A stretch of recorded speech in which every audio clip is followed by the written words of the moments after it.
de la recuperación con un poeta del calado de Mateo Morrison, que realmente no solo es un decano de la poesía en la República Dominicana, pero como ahora me comentaba Subro, ¿no? Es un curador de poetas, ¿no? Creo que nadie como él ha hecho tanto por la poesía joven de la República Dominicana, aparte de, obviamente, de su excelente y extensa obra. Señor Morrison, es un gran honor para nosotros tenerlo aquí y tenemos muchas ganas de escucharle. Esperemos que algún día pueda visitarnos en esta India, que es tierra de poetas también, es una tierra realmente muy fecunda en poesía. Y sin más, me gustaría pasarle la palabra al embajador de la República Dominicana, David Puig. David. Muchísimas gracias, Oscar. Y bueno, muchas gracias una nueva vez al Instituto Cervantes, a tu equipo, a Martí y claro, a Subro Bandopadiay, quien lleva ya 1 o 2 años, no sé cuánto exactamente, llevando estas charlas magistrales en modalidad virtual.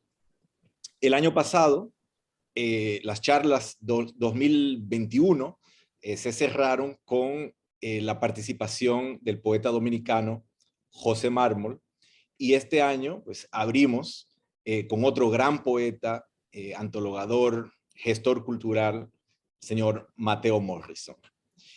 Desde mi punto de vista es fabuloso que la poesía dominicana esté tan presente en la India, gracias al Instituto Cervantes. Antes de estas 2 charlas magistrales, organizamos un ciclo que tuvo 3 presentaciones, al que le dimos el nombre de Voces de la República Dominicana. Y bueno, me alegro también de que Subro, quien va a moderar esta sesión, haya ido tejiendo vínculos con los poetas, con la poesía de la República Dominicana a través de estas charlas, a través de las lecturas que ha hecho para prepararlas. Y lo que yo espero es que estos vínculos nacientes pues se vayan traduciendo en más lectura de poesía dominicana en la India, en proyectos de traducción, en proyectos tal vez de tesinas de los hispanistas sobre estos escritores. Y bueno, claro está, cuando ya estemos entrando realmente en esa normalidad, en visitas de poetas dominicanos a la India. Entonces, con ese deseo y reiterando mi agradecimiento, Subro y Mateo tienen la palabra. Muchas gracias, David, muchas gracias, Oscar, muchas gracias, Martí. Gracias al Instituto Cervantes por darme este espacio, por darnos este espacio para poder compartir con todos ustedes la poesía actual del mundo hispano a través de este ciclo de charlas donde normalmente estamos con los poetas ya consagrados de diferentes países del mundo hispano. Hoy tenemos, como dijeron Oscar y David, tenemos a gran poeta dominicano, Mateo Morrison. Mateo Morrison es poeta, esencialmente es poeta, pero también es gestor cultural, como han dicho Oscar y David. Mateo Morrison, a mí me gustaría destacar aquí una parte de su labor como gestor cultural, que es el taller de literario César Vallejo, que es el primer taller de su país, de la escritura creativa, y creo que es el taller más antiguo vivo de la escritura creativa en el mundo hispano. Y es el creador de no solamente de una generación, sino varias generaciones de poetas dominicanos. Bienvenido, señor Morrison. Muchas gracias por estar con nosotros y aceptar la invitación para estar con nosotros en una hora tan temprana de su país. Muchas gracias y bienvenido. Me gustaría empezar la charla ya con usted hablando, ya que hemos hablado del tema de del taller. Cuando usted empezó a escribir, no existía ese taller. Entonces, ¿cómo llegó a la escritura o cómo la poesía le llegó a usted? Bueno, en realidad, muchísimas gracias por esta excelente oportunidad. Para la década de 1960, en la República Dominicana, ocurrió un acontecimiento sumamente importante, y que teníamos una dictadura que duró desde el 1930 hasta el 1961. Esa realidad dictatorial influyó en forma significativa en todas las manifestaciones de la cultura y de la literatura y de la poesía en particular.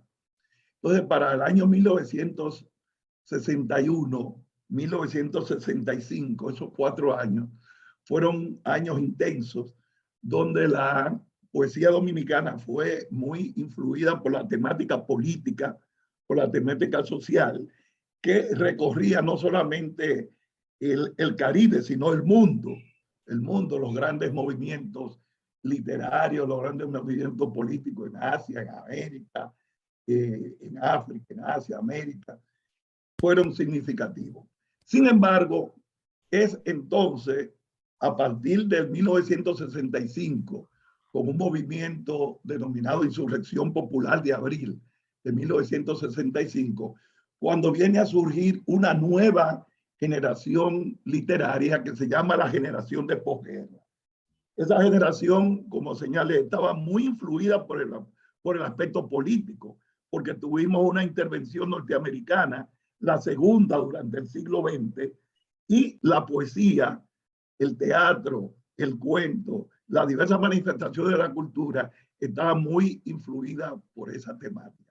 Ahí surge una generación llamada de posguerra, de la cual formo parte, junto con otros autores, entre ellos, por ejemplo, Soledad Álvarez, que acaba de ganar el Premio Nacional de Literatura, y otros poetas que van a darle un sello a eso de una forma muy característica en el ámbito político. Y van a surgir los grupos literarios como La Isla, La Antorcha, La Máscara, El Puño. Son grupos que se van organizando en función no solamente de ver la poesía desde su punto de vista estético, sino la poesía como un instrumento social, como un instrumento. Es entonces, para el año 1979, con los cambios experimentados en el mundo, cuando se ve la necesidad de formar un taller literario que no fuera solo un taller literario orientado al aspecto político, sino con los criterios más amplios posibles. Y ahí nace el taller literario César Vallejo. Con el taller literario César Vallejo surge una nueva generación literaria llamada la generación del 80. En esa generación del 80 van a participar escritores jóvenes que van a ir moldeando nuevos espacios para la poesía. Para mencionar quizás el que ha tenido mayor proyección y que ya ha participado en este proyecto está José Mármol, ¿verdad? Que junto con otros encabeza ese movimiento de la generación del 80. Entonces, ¿cuál es lo importante del César Vallejo? Que nace en la Universidad Autónoma, nace con el respaldo oficial, nace con un aporte mínimo económico para que los jóvenes puedan dedicarse realmente a escribir. Y por eso es un acontecimiento. Pero quizás lo más importante es la libertad con que actuaron desde el punto de vista del contenido de los poemas, la libertad que actuaron con respecto a la forma, lo que le permitió a ellos experimentar en búsquedas en todas las formas de poesía. Entonces ya no era la poesía política, ya no era la poesía social, era la poesía sin apellidos. Por eso van a influir en la primera etapa del taller César Vallejo autores, por ejemplo, como Octavio Paz, van a influir a autores esenciales y que van a dar un nuevo camino a la poesía dominicana. Qué bien. Y usted cuando comenzó a escribir, ese taller no existía. Entonces, ¿quiénes fueron los primeros poetas que le influyeron? No, sin duda, en la primera etapa de la influencia tuvo mucho que ver poetas, no solamente dominicanos, sino del exterior. Las dos grandes influencias para esa época eran Pablo Neruda y César Vallejo, por ejemplo, para mencionar dos poetas que influyeron bastante. También algunos poetas españoles, por ejemplo, Lorca, Miguel Hernández, eran poetas que influyeron de alguna forma en la formación inicial de la poesía, tanto mía como de los demás miembros de la generación. Su primer libro se publicó en 1973, su primer poemario. Aniversario del dolor. Aniversario del dolor. ¿Nos puede contar un poco sobre cómo surgió ese libro? Ese libro surge en un momento en que todavía había mucha influencia de la temática social. Sin embargo, no se limita a eso.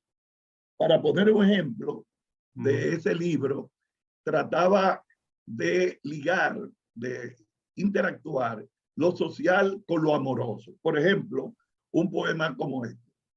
Poema del dolor no merecido.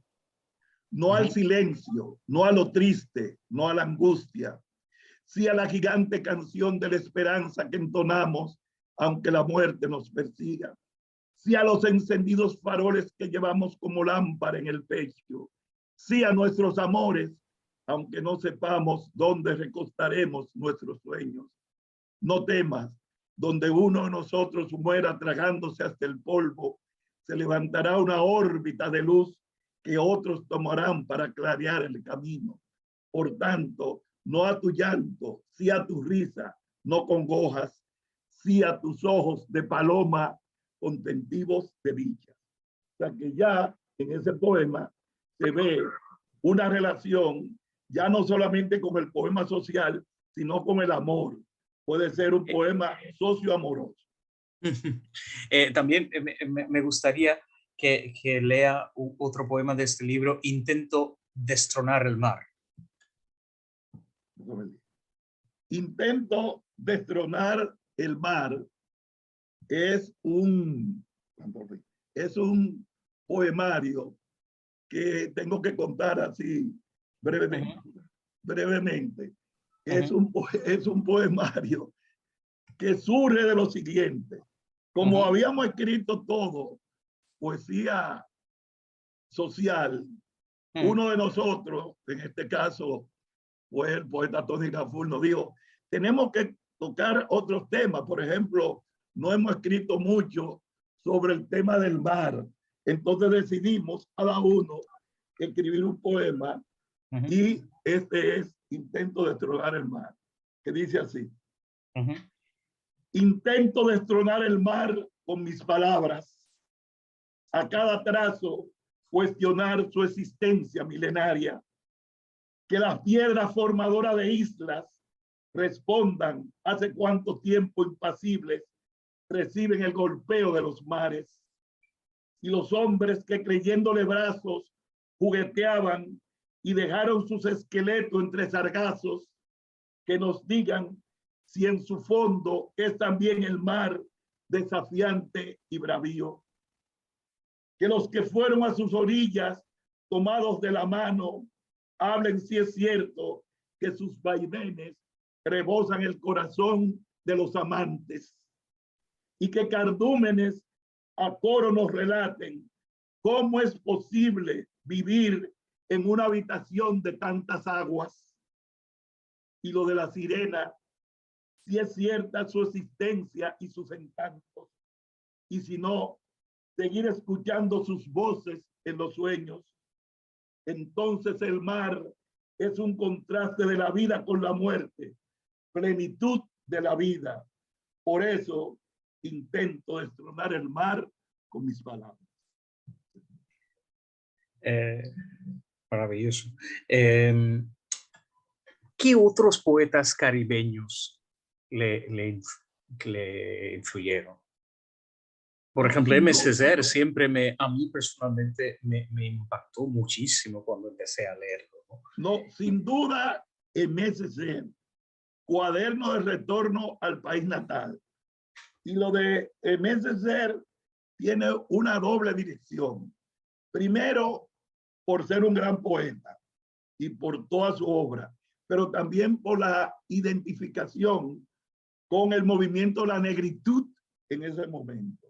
El movimiento de la negritud, que él es la figura fundamental, viene a generar mucho interés, sobre todo en el estudio, en mi condición de afrodescendiente, en el estudio y el conocimiento de eso, y el impacto que tuvo ese movimiento, no solo en el Caribe, en Martinica, en Guadalupe, sino en París, que es saludado por Jean-Paul Sartre y es saludado por grandes escritores que entienden como un aporte fundamental. Por eso, M. Césaire es uno de los poetas fundamentales que me influyó y me, de alguna forma, dediqué a conocerlo y a investigarlo.